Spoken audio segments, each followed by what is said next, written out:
With that, we're starting to record. And let me turn this screen and show over to Ken and Ken Dragoon. And Ken, because you have such a very interesting background and such, let me not take any more. Let you introduce yourself a little bit. Okay, let me see if I can figure out the screen sharing. All right, can you see Yes. All right, beautiful. Thanks for having me. This is very exciting. I'm kind of glad that it's a reasonably smaller group. Sometimes I talk to very large groups, and then the interaction is a little bit harder. We have a bit of time here, so I do want to encourage people to ask questions. This is really a very expansive topic, and so I won't answer all your questions in my presentation just because there are too many questions that can be asked. But hopefully you'll get an idea of what we're up to.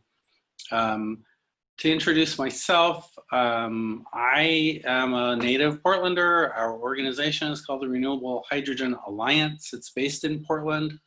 It's not that old, just a couple of years, but I've spent my entire career here in the Northwest in the electric utility and industry, and later in the renewable energy development arena. I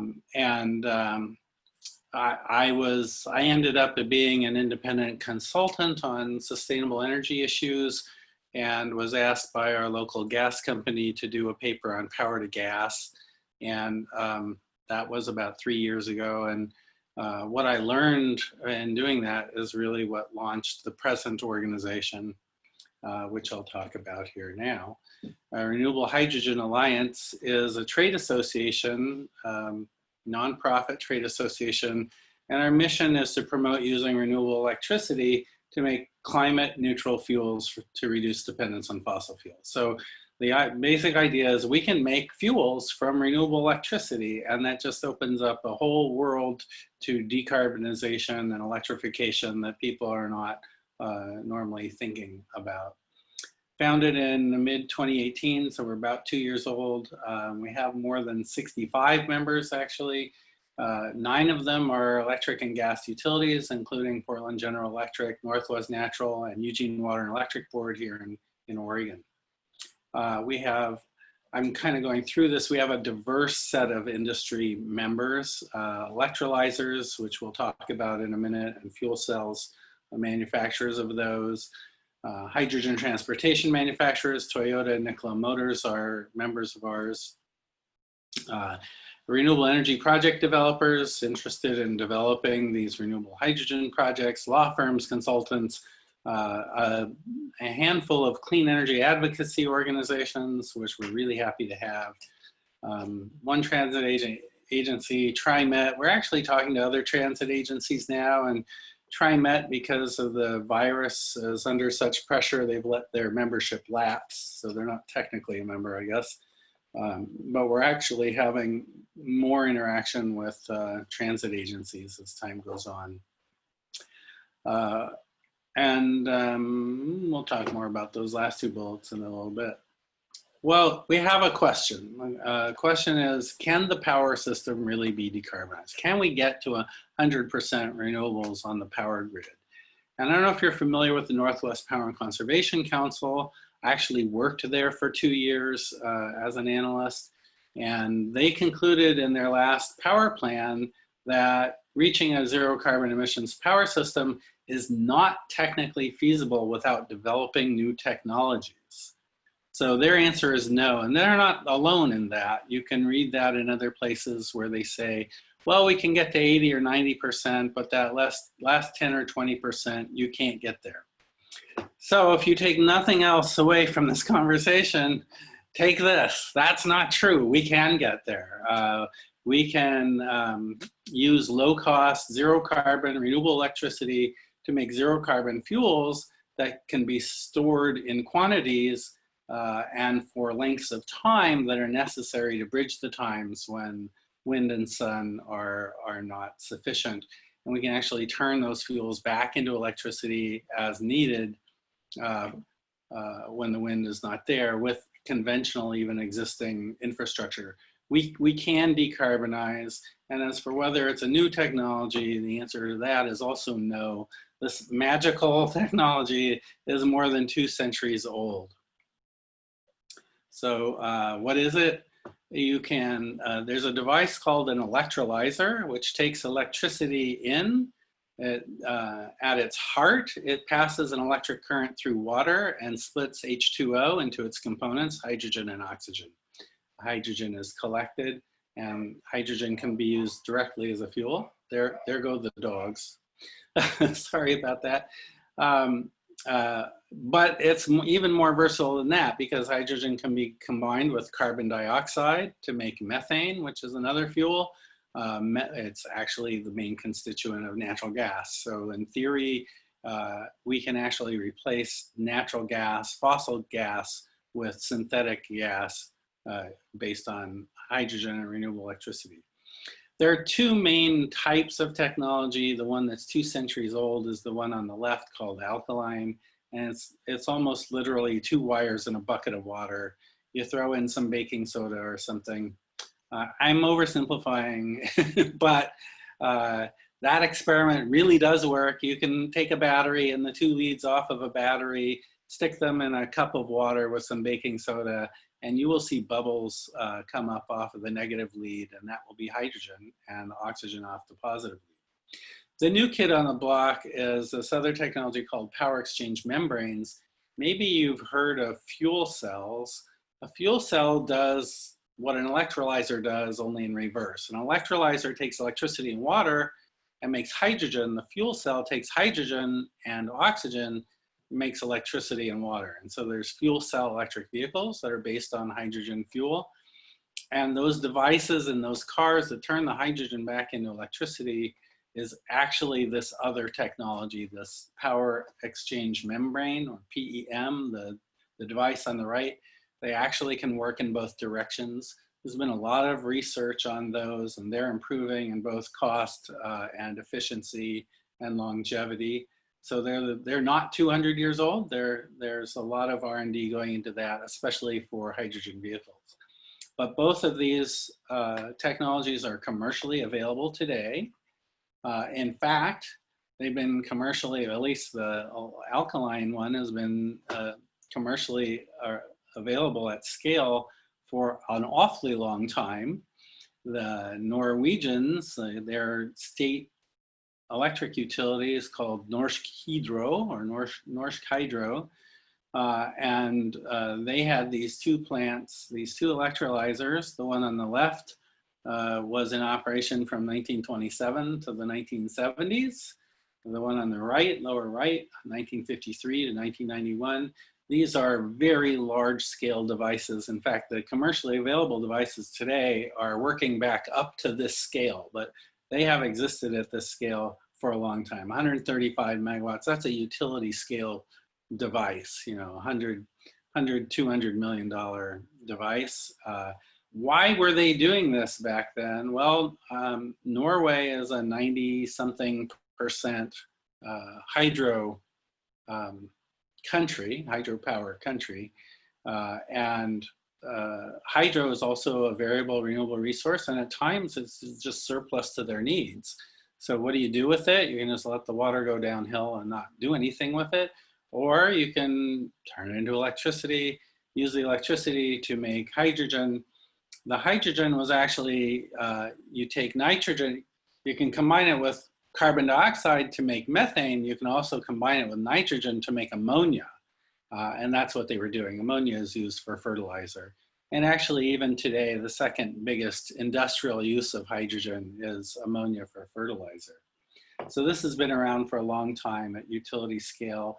We're not inventing anything new. And you might ask, well, you know, we've heard about hydrogen for a long time, but nothing's ever happened. Well, the problem with hydrogen is that it takes a lot of electricity to make hydrogen. And if you're using fossil fuels to make the hydrogen, then it's not really an advantage, because the carbon emissions from the fossil resources are worse than using the electricity directly. So there's a book called The Hype About Hydrogen, goes into all of that, and you can read about it. The best thing to do with renewable electricity is use it directly. But because of the variability of wind and sun, although we focus on those times when there's not enough renewables, when it's not windy and sunny, that's not a problem we really have today because we have all this other generation around.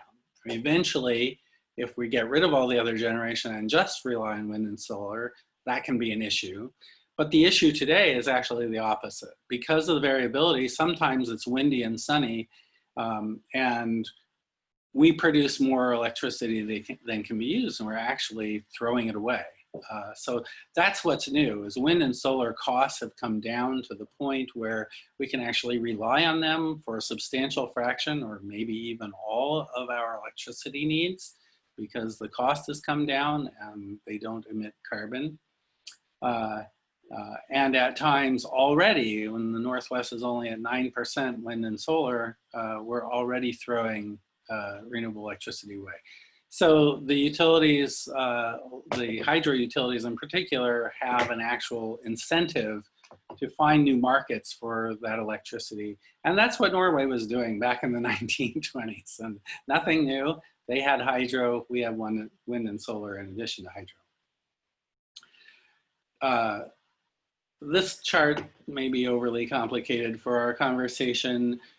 Suffice it to say, this is a chart showing the world production and consumption of hydrogen. In the United States, we produce about 10 million tons of hydrogen a year for industrial purposes today.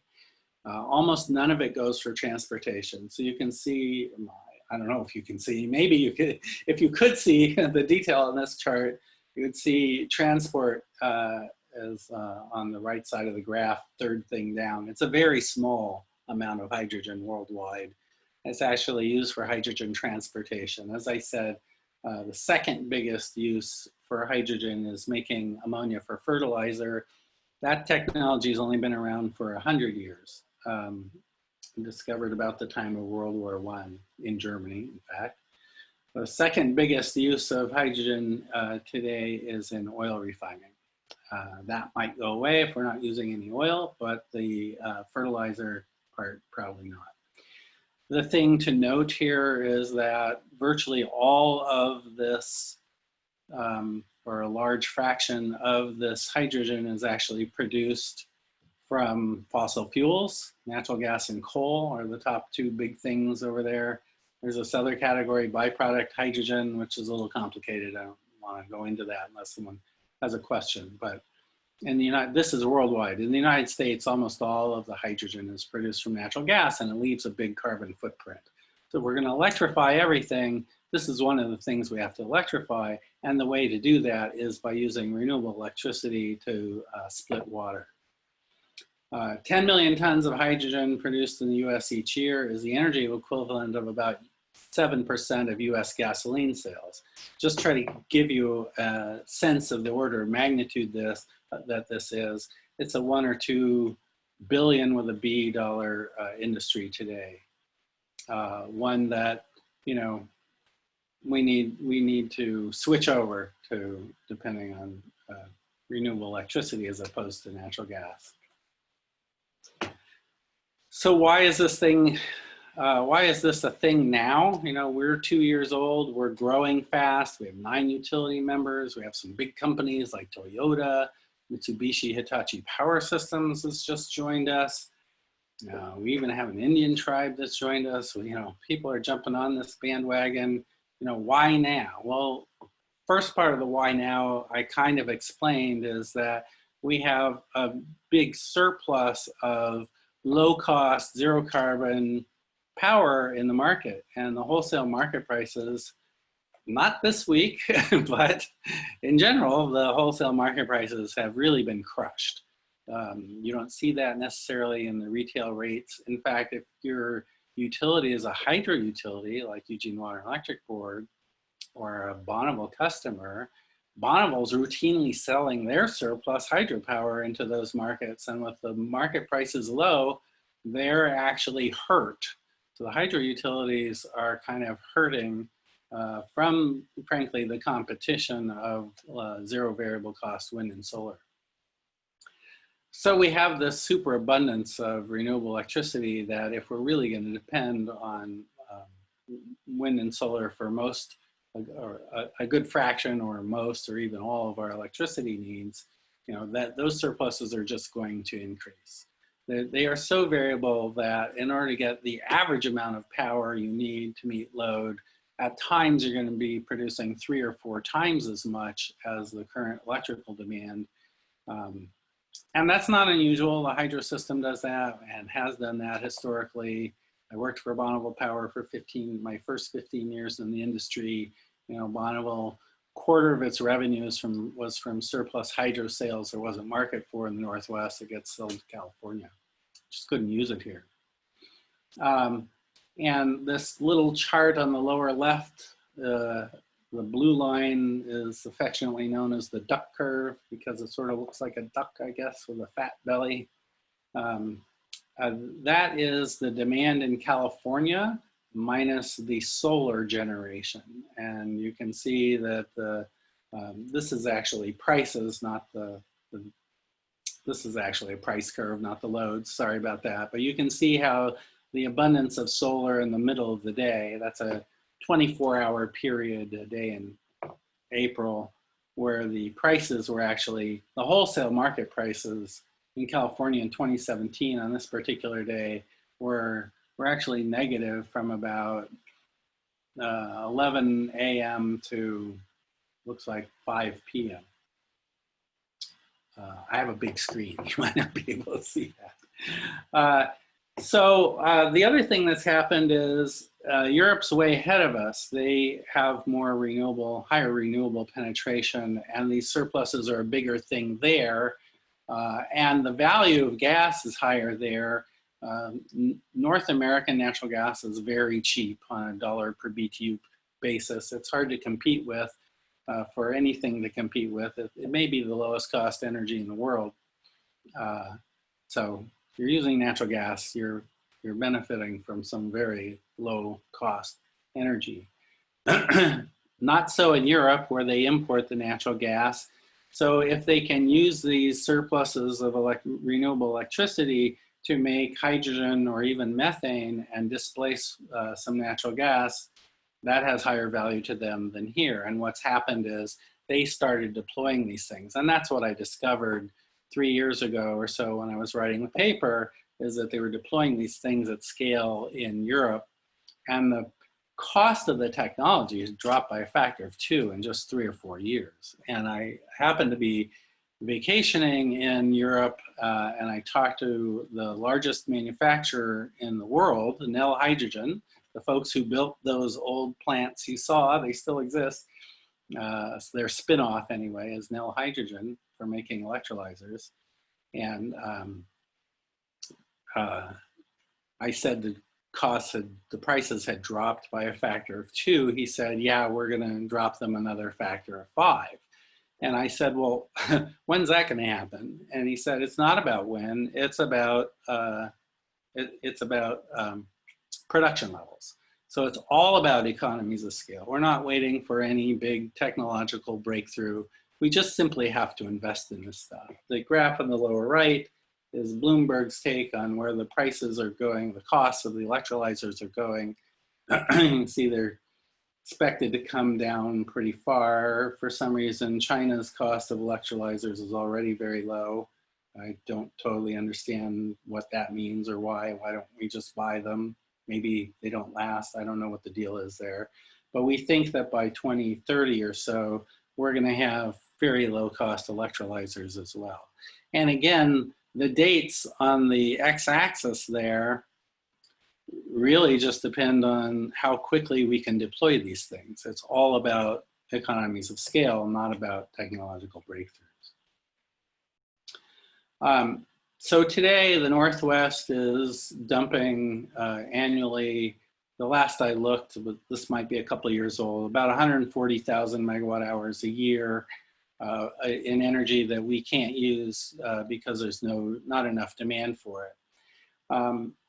sounds like a big number. It's not really a big number in the scheme of things. It's not a huge economic loss.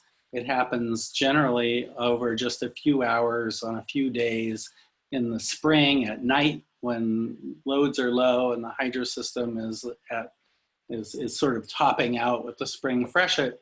And then maybe the wind comes up. The intertie is full, so there's nothing to do with it.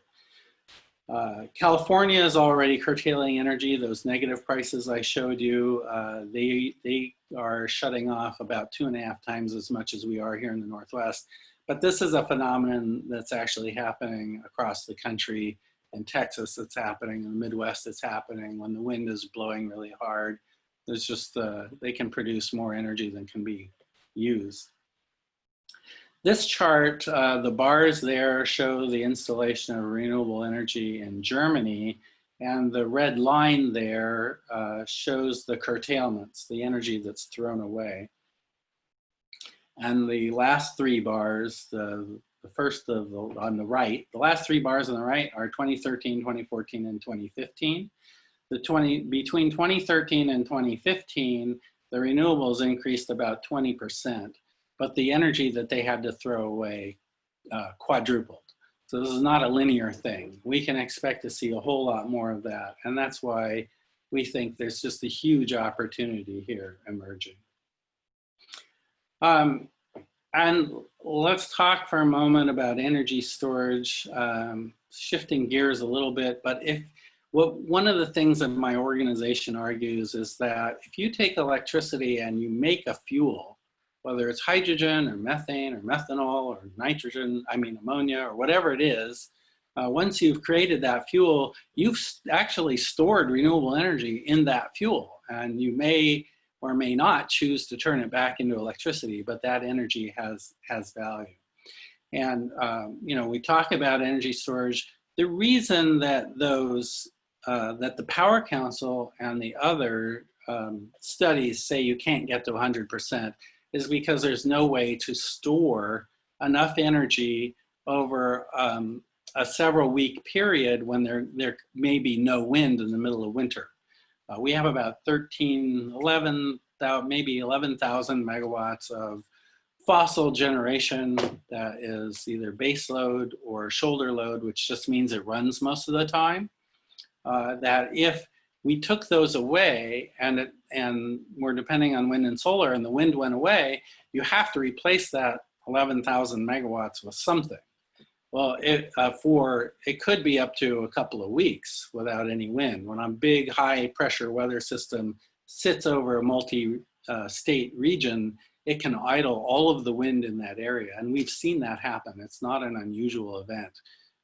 Maybe a week of low wind can happen every year or every other year. And I haven't seen 2 weeks in a row, but I suspect that can happen too.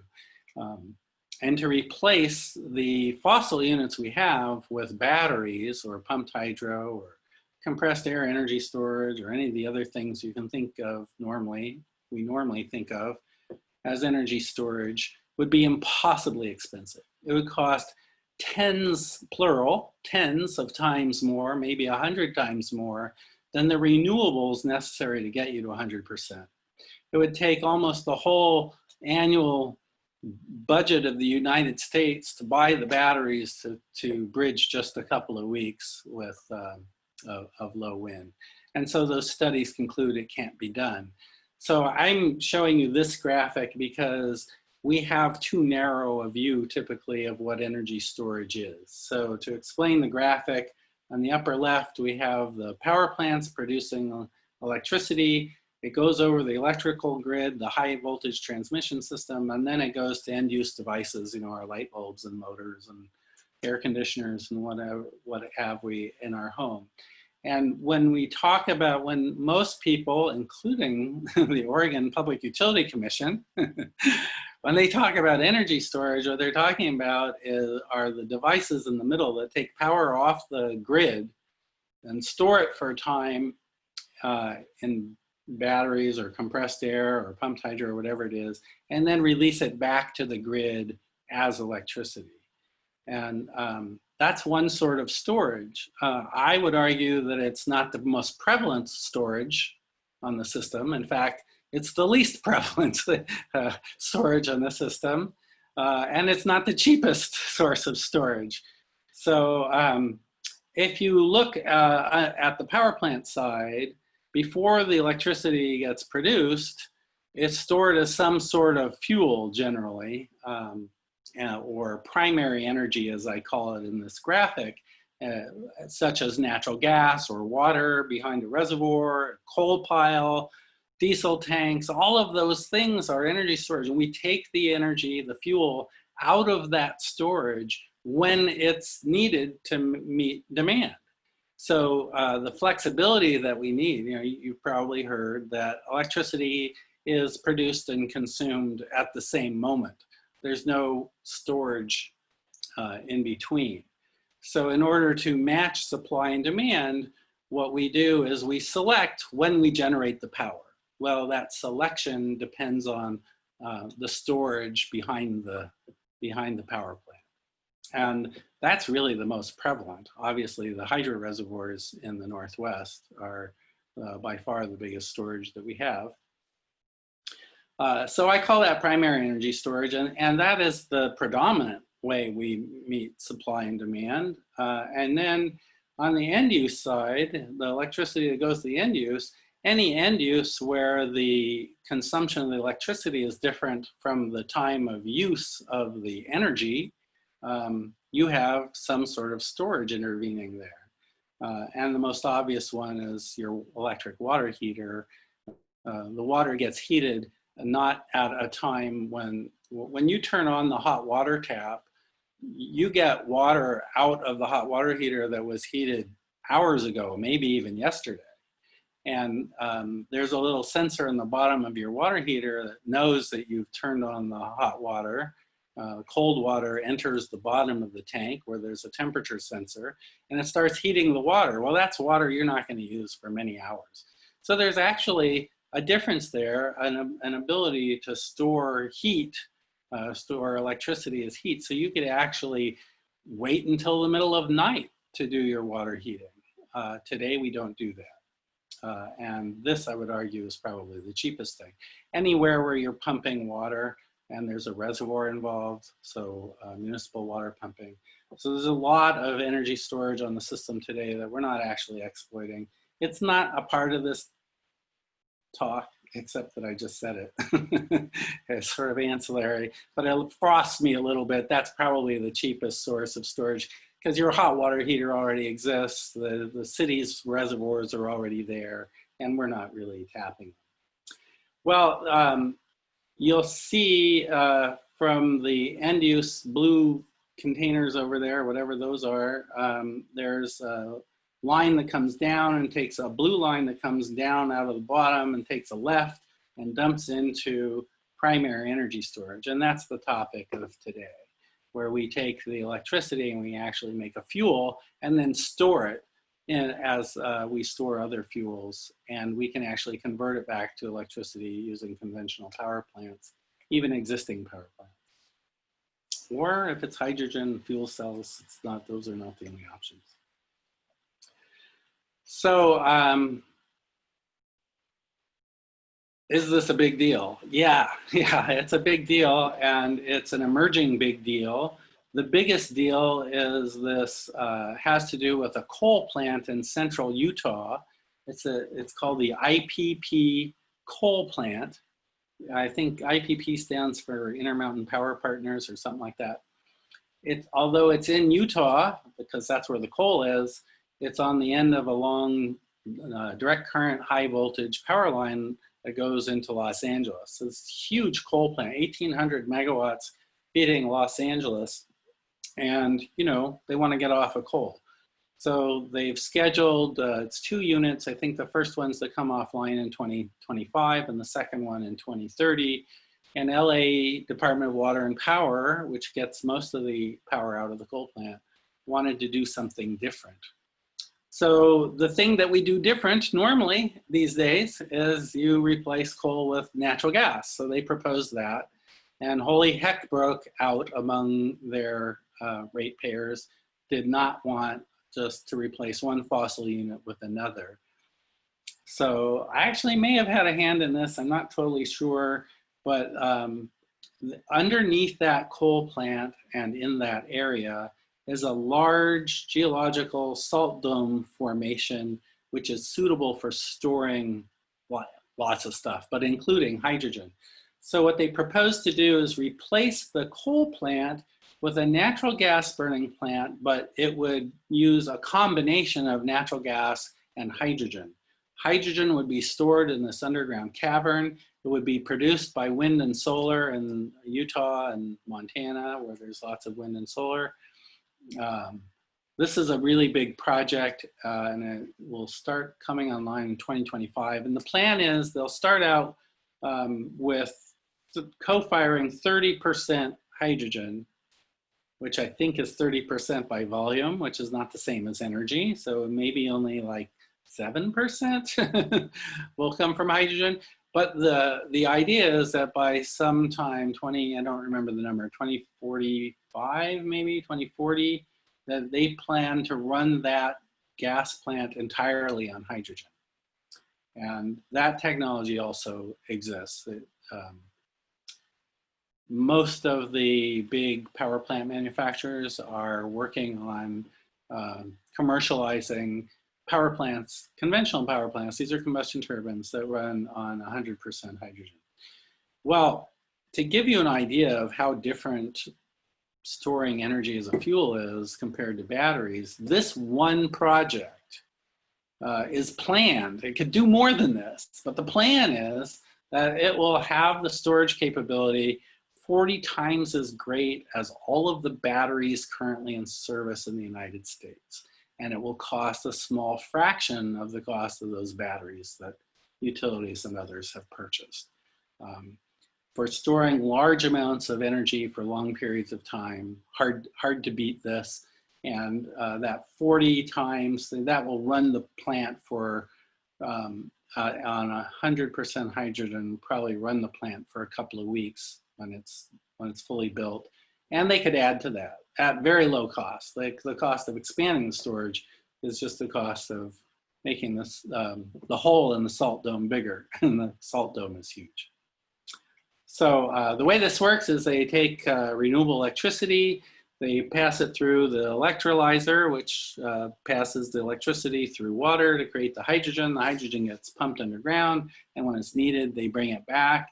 And on the right side of this, they're just showing that they can use the hydrogen to make electricity power there, but there are also industrial uses for hydrogen, and hydrogen can be used for transportation, which is sort of my next topic. Am I going on too long? Sort of, probably. There are really exciting emerging markets for hydrogen. You know, I'm all for battery vehicles, but they can't do everything very well.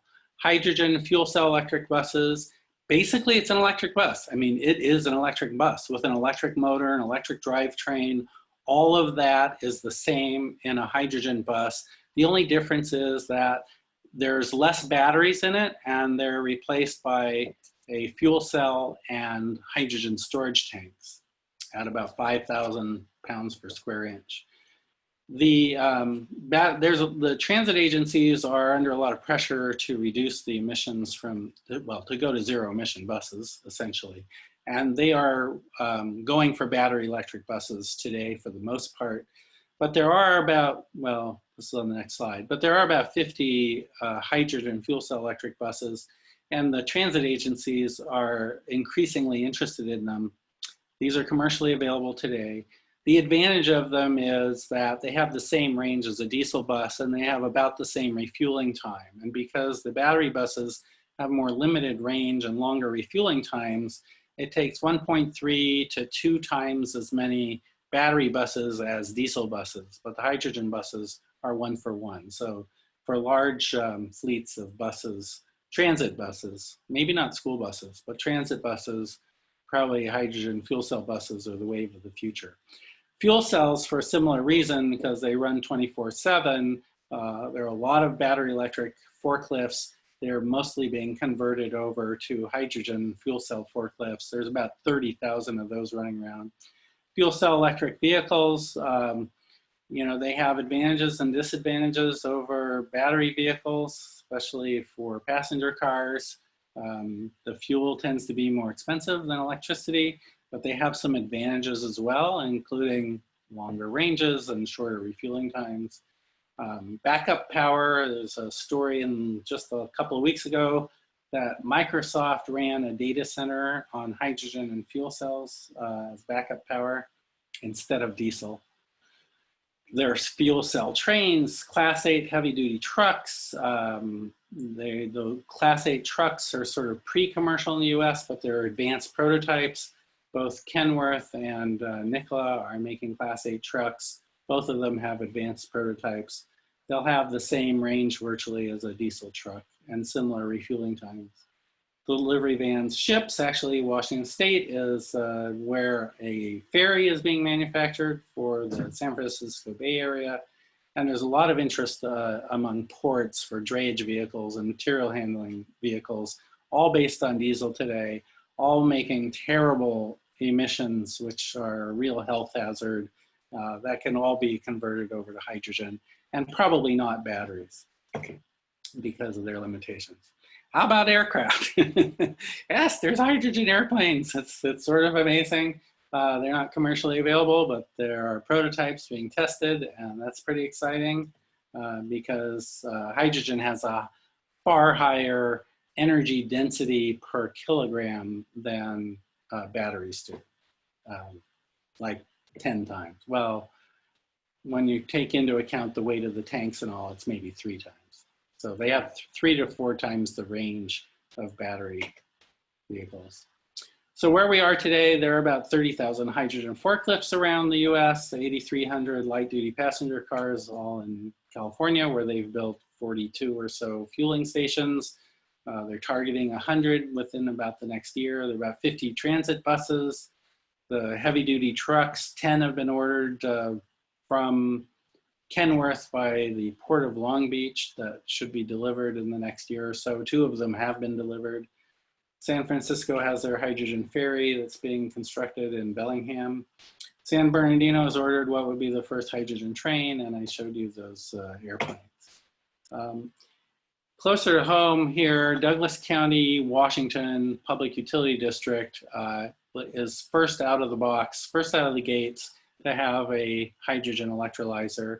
Very excited about this. We helped pass a law in the Washington legislature that authorized PUDs to make and sell renewable hydrogen. That bill, we're very proud. That bill was sponsored by a Republican, signed into law by Governor Inslee running for president at the time, passed both houses of the legislature without a dissenting vote. So we're really proud of that. And I was able to go up there and testify and say, hey, you know, we represent gas utilities and electric utilities, both consumer-owned and investor-owned electric utilities, and clean energy advocates. These aren't people who are normally holding hands in front of you singing Kumbaya, and they're all in favor of this. And we think that that may have made a difference. The PUD has actually entered into a purchase agreement for a 5 megawatt electrolyzer. I think that'll be the first in the US owned by a utility. And what they're planning to do with it is really exciting. You may not, if you're not an electric guy, you may not know, but if you're a generating utility, let's say you have 100 megawatts of generation. You can't use all 100 megawatts of that at any one moment. You can't depend on it. You can't sell it. You have to hold some of it back, generally around 6%. So there's 6 megawatts of that 100 that are laying dormant, ready to go in case there's an outage on the system, so that you can ramp up to those 6 megawatts as your contribution to reliability on the grid in case there's some disturbance. Every generating utility has this. Douglas has this. They have a big hydro project, wells on the Columbia River system. They have to hold 15 to 20 megawatts of what they call reserves. But instead of ramping up generation, you can equally interrupt load. And these electrolyzers can be dispatched as quickly or more quickly than most conventional generation. And you can actually use them in place of the reserves. So essentially this 5 megawatt load will free up 5 megawatts of capacity on the hydro system, which has a lot of value to Douglas and actually offsets a good fraction of the cost, the capital cost of the electrolyzer. They're going to be making hydrogen. Not clear yet what they'll do with it, but they're working on that. My organization, we're promoting all this stuff. That's our job. We are all for energy efficiency. We're all for direct electrification. Biofuels are great, but all of those things are really not going to be enough to reach our carbon emission reduction targets, not the 2030 ones, not the 2045 or 2050 ones. And we need to take action, and we need to take quicker action than we are. RHA is formulating now a legislative set of goals for the Oregon legislature, and we really feel like we need to be bolder. We've been talking with legislators, both sides of the mountains, both sides of the aisle, and getting a lot of positive feedback. We haven't yet figured out what we're going to ask for, but that's the idea. This photograph here is a symposium we had a year ago, April. Was really well attended and was very exciting. We're looking forward to repeating it this year. Unfortunately, the virus got in the way. It was scheduled for April and March came around. Lower left, that's a hydrogen bus that came to our symposium. It was very exciting to see that. I'm not going to show you that slide unless people have questions about it. So I don't know that you can take more than that, but if you have questions, I'm happy to talk. Well, Ken, this has been great. There are a few people that have raised questions, and let me go through some of those. And I have a feeling that will raise a whole bunch more questions. First one had to do with how pure must the water be to be used in the electrolyzer? So the commercial electrolyzers today are expecting potable city water as an input. About somewhere between half to 2/3 of the water that goes into the electrolyzer comes back out because it actually has to be purified. And in the purification process, there's rejection water. The rejection water, they don't add any pollutants to it, but it has a higher concentration of whatever minerals and ions went into the machine to begin with. So it's basically gray water. And there's work being done on using salt water, and I'm not actually clear on whether they use the salt water directly or they have to distill it or something. I'm not sure what that's about, but there is a lot of work going on for using salt water. But the water does have to be pretty clean or else it ends up fouling the electrodes in the electrolyzer.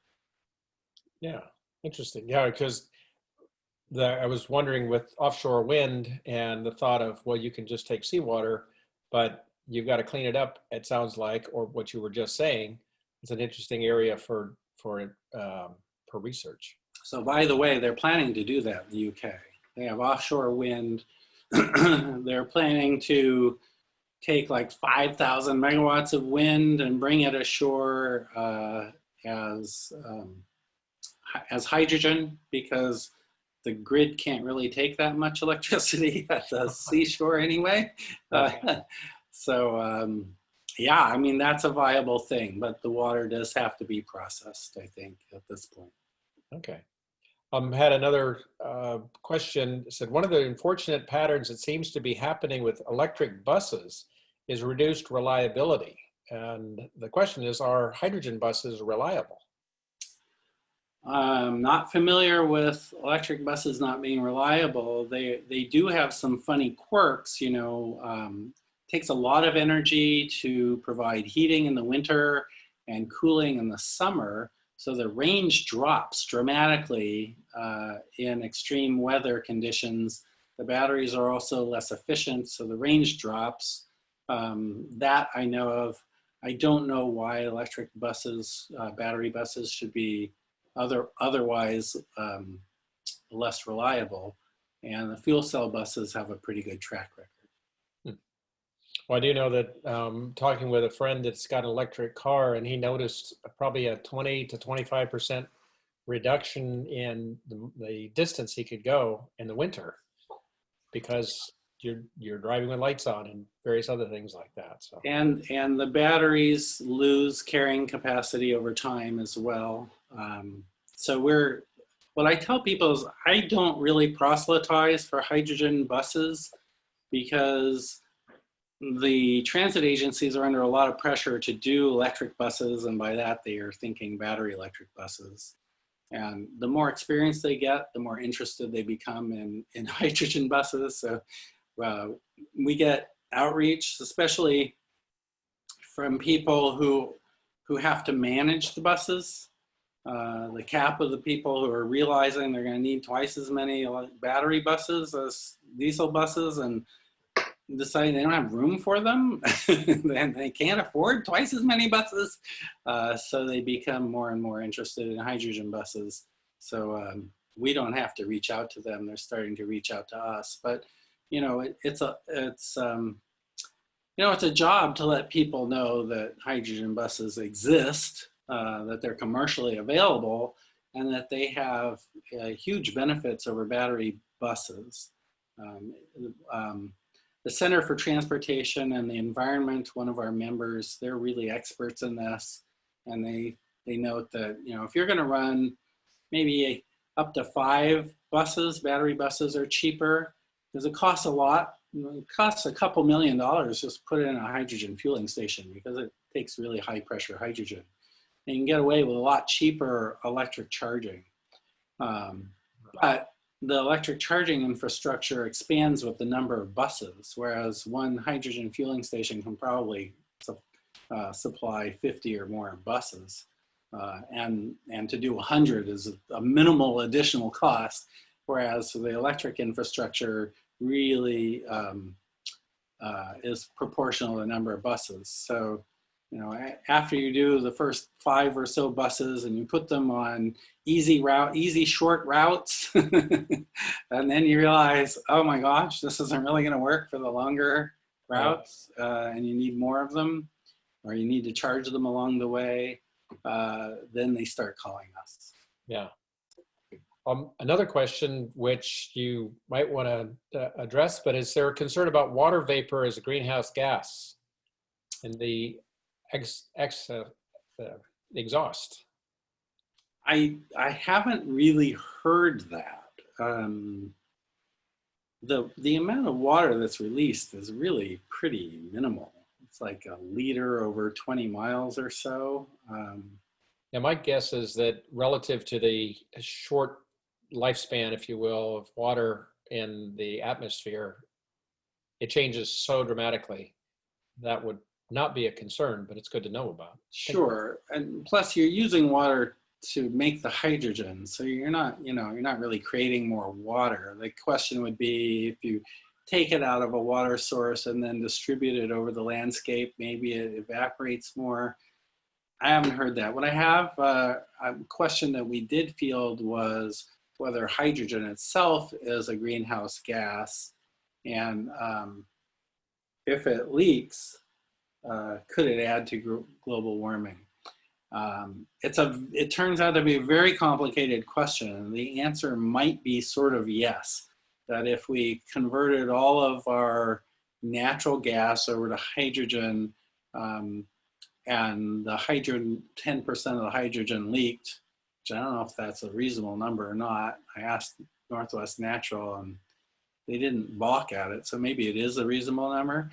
That it was possible that it would have a contributory effect to climate. But that, the paper that I read that talked about that admitted it was very complicated and it depended on running a lot of models with a lot of assumptions. So the effect is pretty small. Okay. I mean, to see an effect, you'd have to convert the whole system, and we're really far from there. Yeah. Well, there are a number of questions that are coming in. It's going to be hard to get them specific, but one which is kind of intriguing: how much lighter would a Tesla be with a PEM, and how does that translate to efficiency? I know we've talked a little bit about yeah, that's a good question. I can't really totally answer that question. I would probably, my guess is it would weigh about 1/3 of the weight of a Tesla. And it's an interesting question. If you put enough batteries in a car to run the car 300 miles, say, but most people only drive 20 miles a day on average. So you're lugging all these batteries around that aren't really, you know, I mean, it takes energy to lug them around. We have a plug-in Prius which has a range of 25 to 30 miles on batteries, and then it has a gasoline backup engine. We've had it for a year now, and we filled it, I think, 4 times because we've gone on 4 out-of-town trips. And it's got a half a tank in it now, right now. So we're, I think that's a great solution.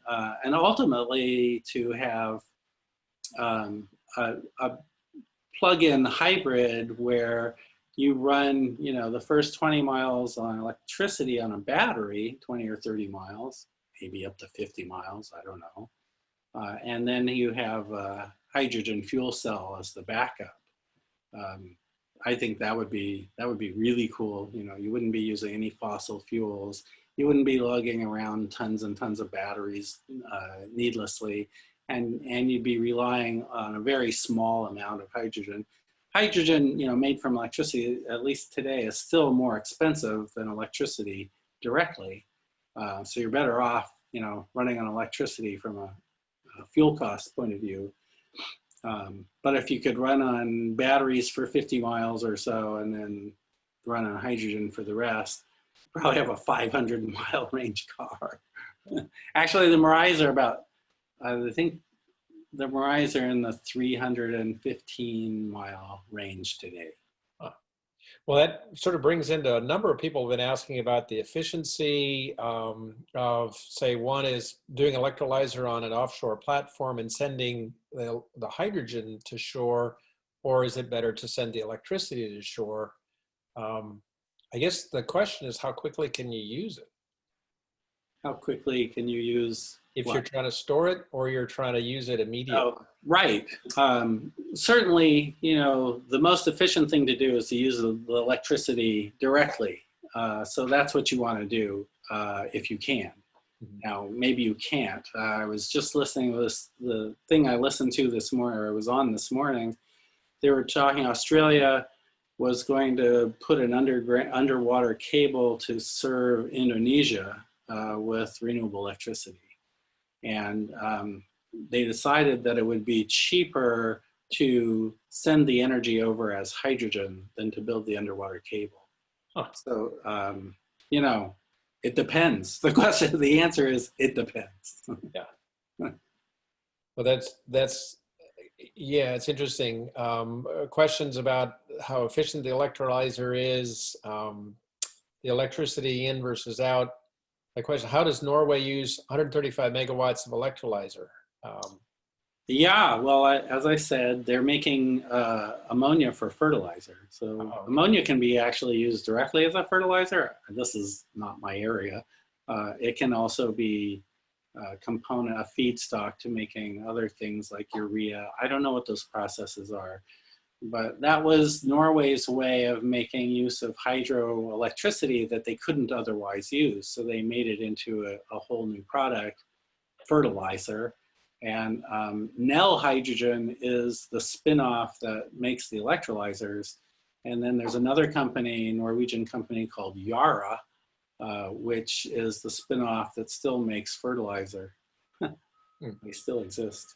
I've got a friend who is works for an oil company, and he's tasked with seeing about using ammonia as a fuel and using renewable energy to produce the hydrogen to then combine it with the nitrogen.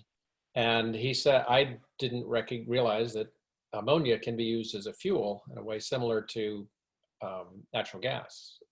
Yes, it can. And there are advocates for ammonia. There's, I forget the name of the group. There's an ammonia group for using ammonia as the energy carrier. And that's one possibility. As I said, you can make methane, you can make methanol. One of our members is set on formic acid. Formic acid is the the simplest acid, one carbon acid. And their plan, it takes carbon dioxide to make the formic acid just like it would for methane. So they make the formic acid. And the idea is that formic acid is not terribly toxic and it's a liquid, so it's easily stored. So they can transport the hydrogen as formic acid. And then at the other end, there's a reformer, I think that Pacific Northwest National Laboratories has developed. This is kind of pre-commercial, but that turns the formic acid back into hydrogen to run a fuel cell. So it makes the transport and storage of the hydrogen as formic acid is cheaper. And there are people who want to do that with ammonia. There's so many ways of doing it. I don't know which one will win out, but there are people sort of knocking on all of those doors. The chairman of the board of directors for my organization has a twin brother who's a merchant marine. And he said he worked on an ammonia ship one year and said he would never do it again. Ammonia is pretty terrible stuff. Yeah. It's pretty toxic. That's it. I've worked around ammonia too. It's not fun. Yeah. Well, it's interesting. That sort of brings up a question which hasn't been posed by people here, which I'm surprised, but it has to do with, and what we had talked about on Monday, the safety of hydrogen. And, you know, the vision that we talked about, the cover for Led Zeppelin of the Hindenburg and all. And so whether it's hydrogen itself or, as you said, ammonia is kind of nasty stuff, and some of the other things are bad. But if you're talking formic acid, maybe there is that reformulation that can lower the toxicity and still work as a transportable fuel. What's your thoughts? Well, the question of safety comes up a lot because of the Hindenburg. People have long memories of the Hindenburg. There are people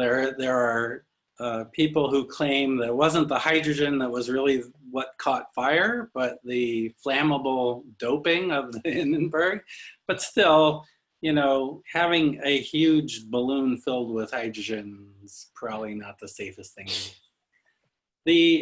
What I tell people is, look, it's a flammable gas. Like natural gas is a flammable gas, and propane and butane and all of those things that we use, they're not 100% safe. We had a couple of buildings nearby blew up from natural gas.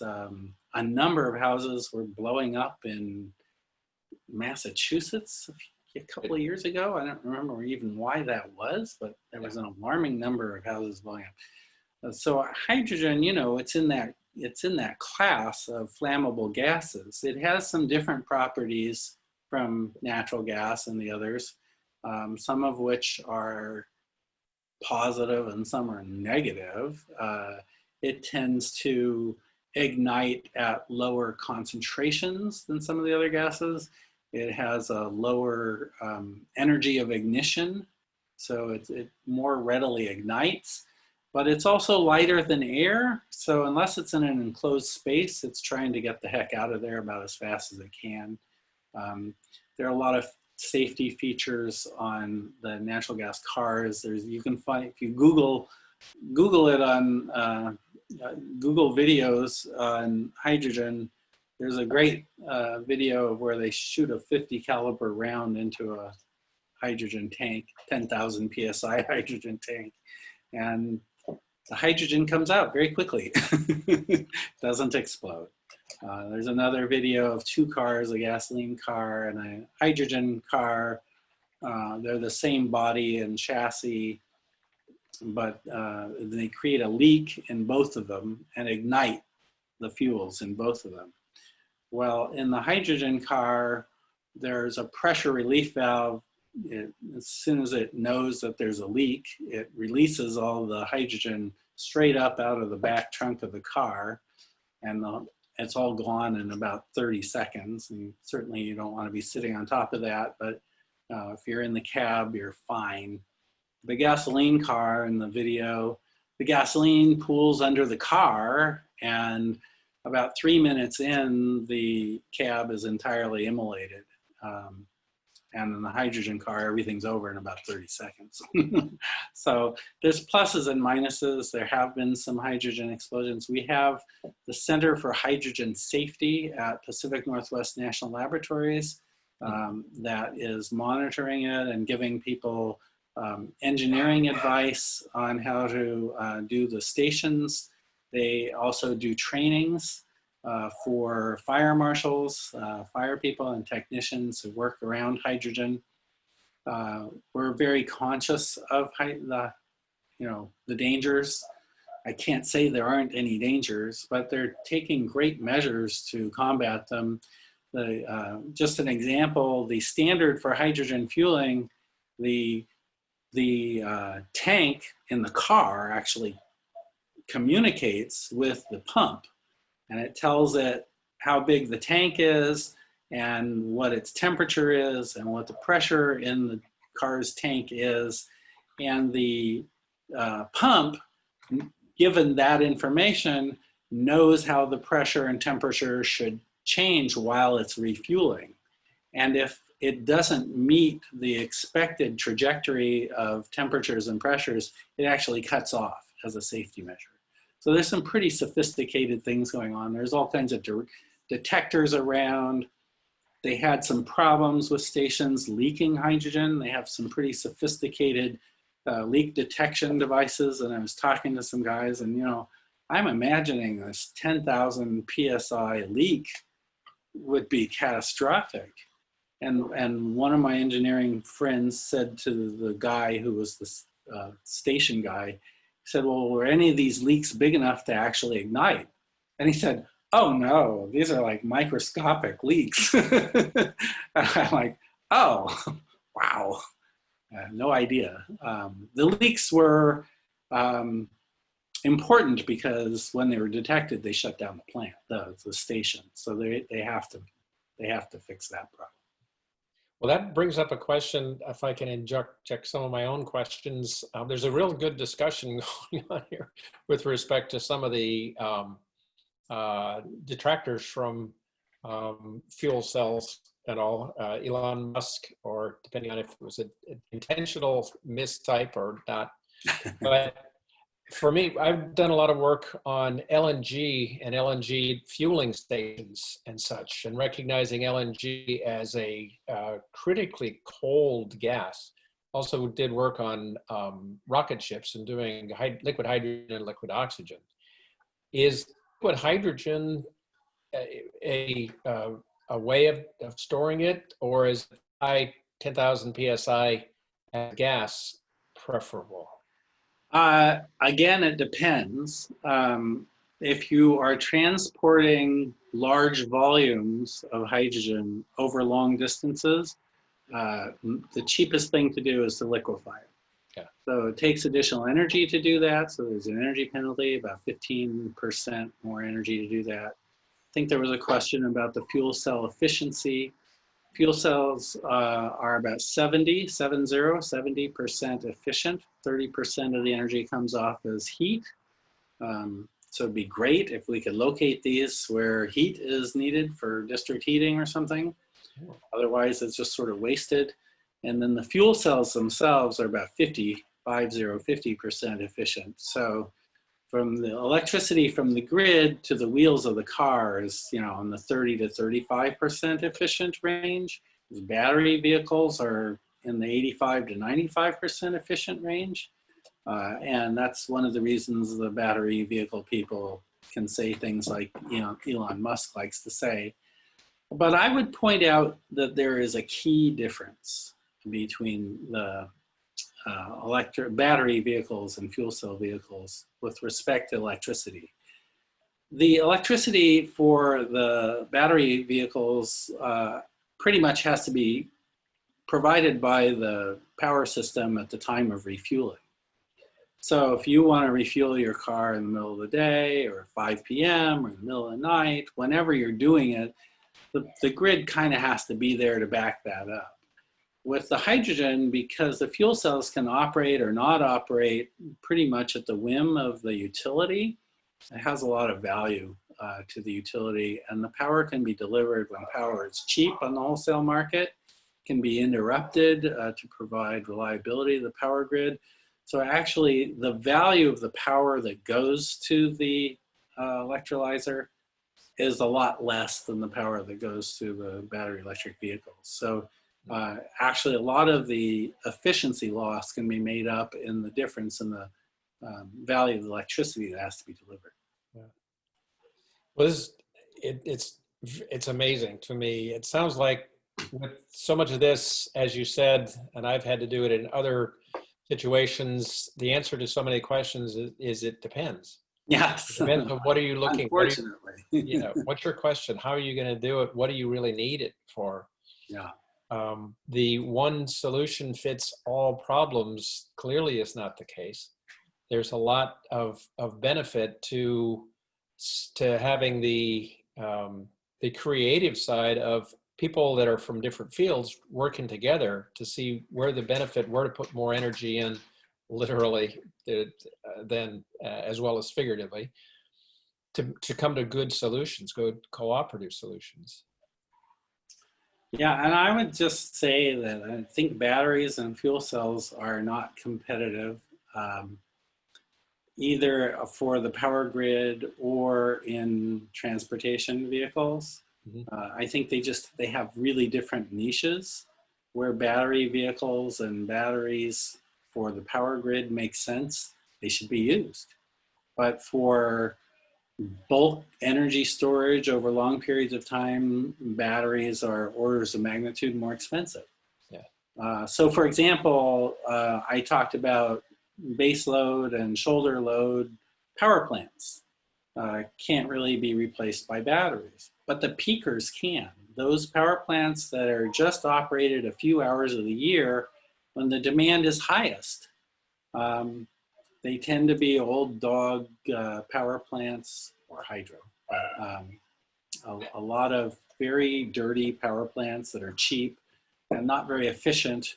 They're just kept around, because they are only needed a few hours a year.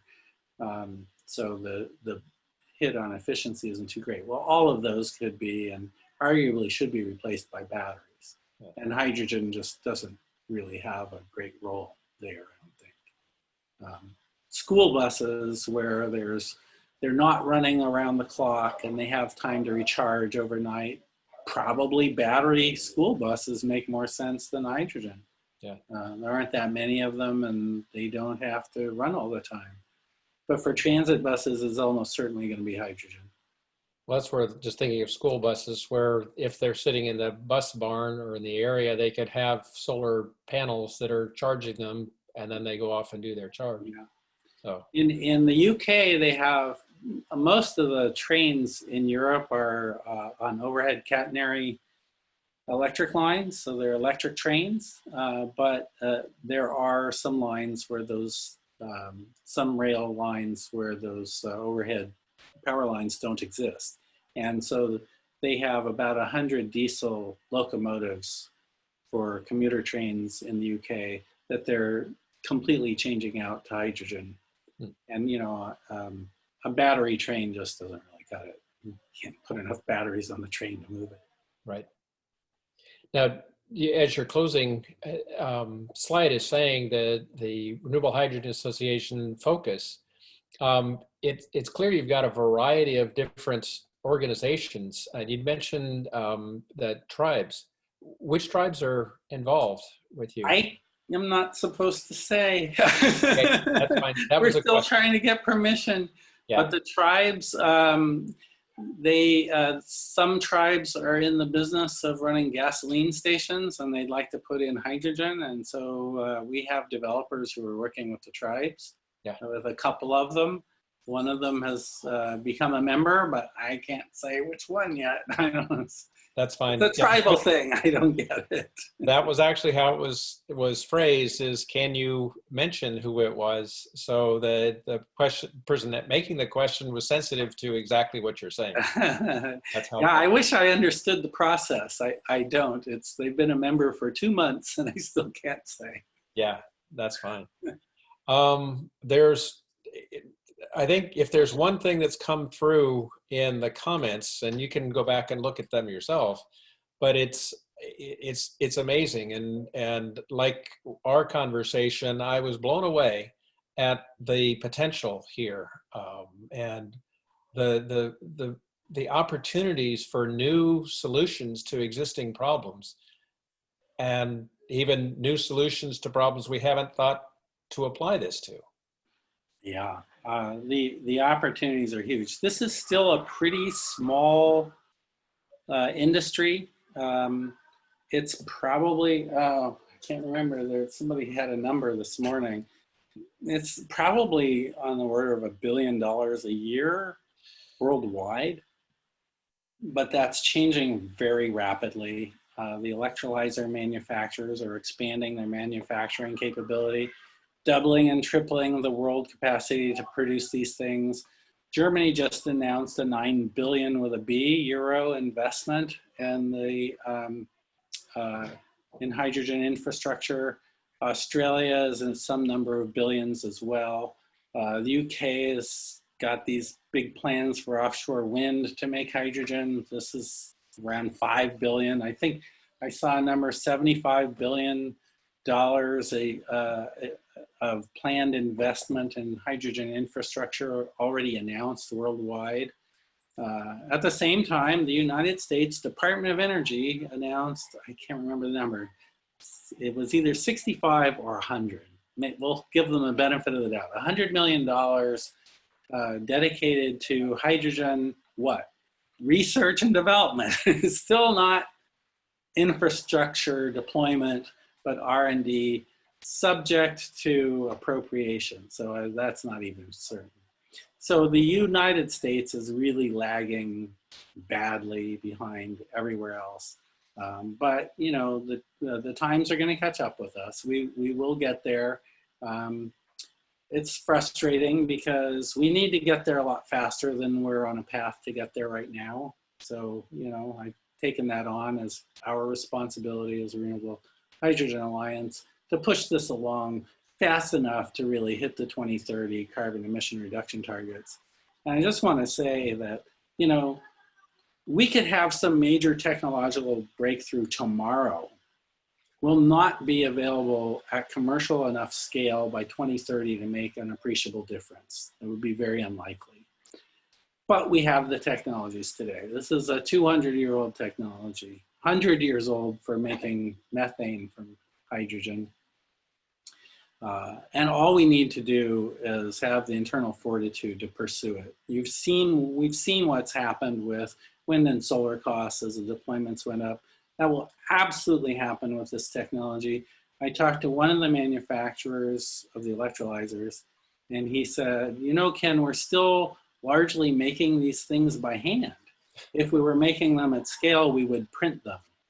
Well, that company was recently bought a month or two ago by a Fortune 500 company, Cummins, the diesel engine manufacturer. Yeah. So it's all coming. It's absolutely all. If you look at Ballard Power Systems, maker of fuel cells, and Plug Power, another manufacturer of fuel cells, their stock's just been going through the roof lately. I'm not saying to buy it, just saying. You can't go there. There's been a lot of activity, and though the industry is still small, the upside is enormous. You can put hydrogen directly into a natural gas pipeline up to at least a few percent. And if you did, let's say region-wide, we put in, say, 7% of the gas in the pipelines was hydrogen from renewable electricity. It would take a doubling of our current wind fleet to produce that hydrogen. This is a huge opportunity, and I'm trying to convince my renewable energy developer and manufacturer friends of that, that they need to be involved. And also, I could go on forever, I apologize, but you know, one of the problems that the renewable developers are facing now is a limited amount of transmission. To take the wind and solar from the east side of Oregon and Washington and bring it to the west where the loads are, there's not enough transmission.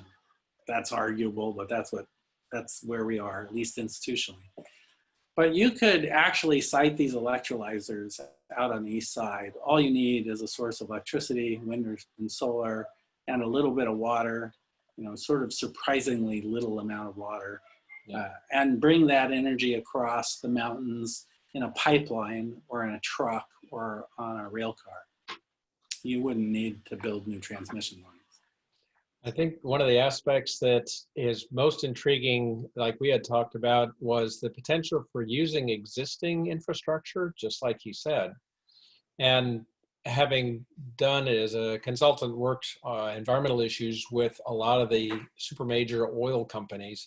And clearly they're going to take a hit when oil and petroleum and natural gas goes away. But if they have a way of using their infrastructure and not having them sort of kicked to the side entirely, that opens a lot more doors. And that's why the natural gas companies are interested in us. And it's also why there is some pushback, considerable pushback from some environmental organizations that feel that injecting any kind of gas, renewable natural gas or hydrogen into the pipelines is just a ruse to keep us addicted to gas and preserve and extend the pipeline system. You know, what I say is, in the Northwest, the gas system delivers as much energy as the electric grid. We've been working since the early 1990s to stand up renewable electricity, and we're at 9%, mostly wind and a little solar, over that time right now. What have we done on the gas side? Nothing. Nothing. So you can wave your arms and hope that it all just goes away, but it's not. And nationwide, the gas system delivers twice the energy as the electric grid. We just use a lot of electricity here in the Northwest.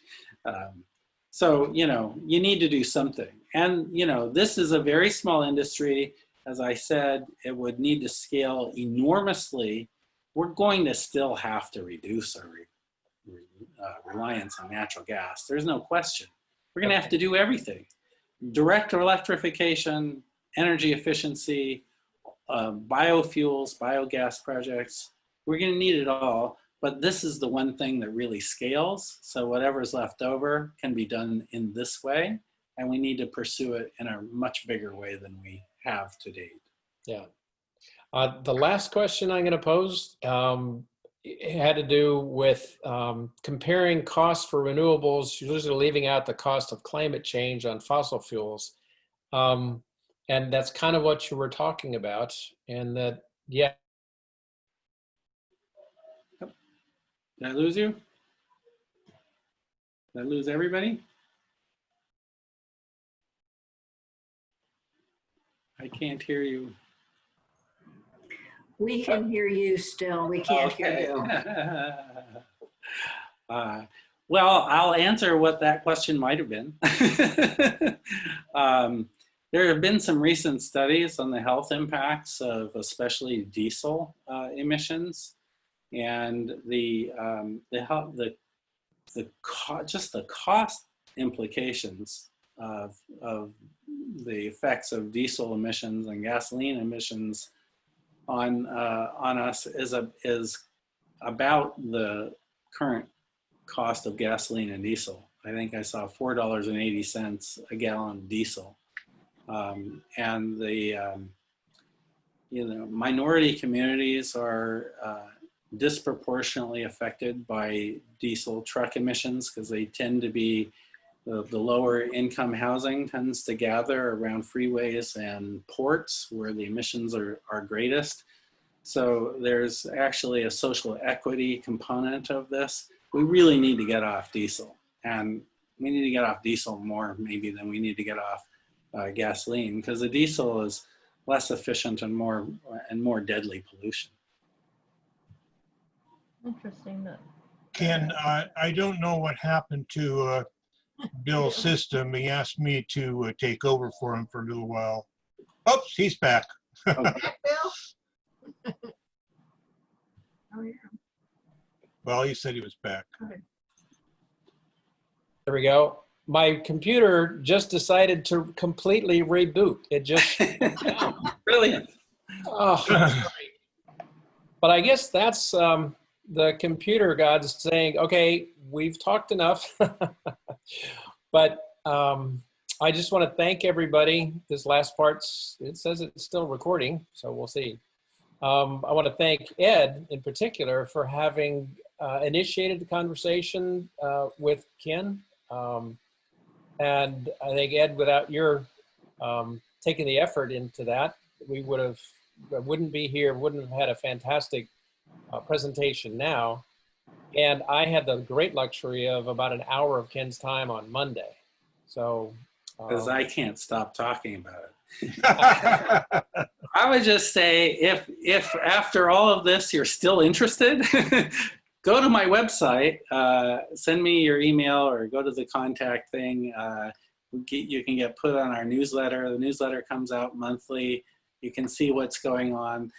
We have a resources page with recent headlines. You can see all of the exciting, well, not all, but all of the ones we publish, headlines of the exciting things that are going on. You know, if you're having a bad day and you're worried about climate change and the politics and you want to feel better, I can recommend my website, renewableh2.org, renewableh2.org. And there's an awful lot of good information there.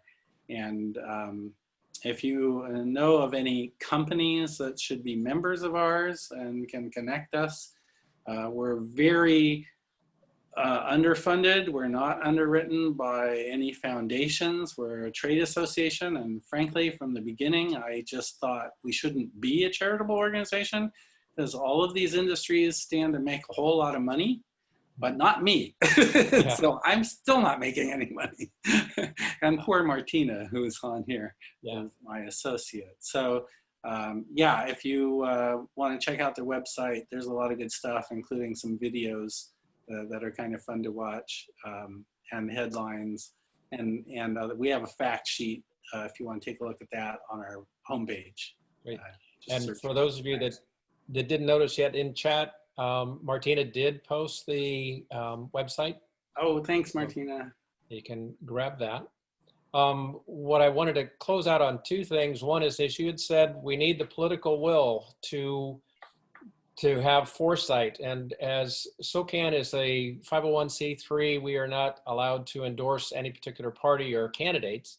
But I want to sort of a segue into what Alan and Kathy have done for SOCAN, as I had assisted too on doing a set of interviews of candidates for much of Southwest Oregon. And it was focused on climate change and their position on environmental issues. So if you're not aware of those, I'd recommend going to the SOCAN website and look under 2020 interviews. It's very helpful there. And I, again, want to say, Ken, thank you very much for a very interesting and informative hour and a half. Oh, So, my pleasure, absolutely. Thanks to you. great. I appreciate it. Can I jump in here just for a minute?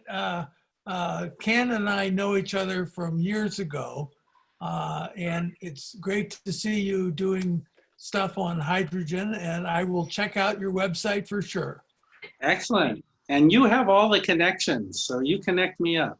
That's your. Okay, sure. Oh yeah, I have all the connections, right? Here on the Southern Oregon coast, you bet. Beautiful. All Well, right. we've been talking with legislators, maybe half a dozen of them now, and all of the feedback has been really positive. And I really feel like we need to figure out some bolder legislative proposals. We just don't have anything anywhere near as bold as what we did for the hydro system, and it merits it. So ideas are welcome too. Got it.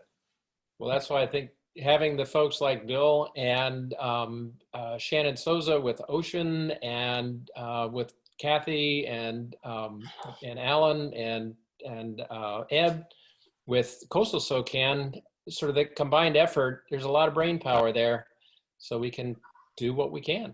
So Brilliant. Thanks so much. thank you very much. I will end the recording now, and we'll talk with you all later. Okay, see ya. Thanks a lot. Yeah, nice to Bye-bye. see you, Bill.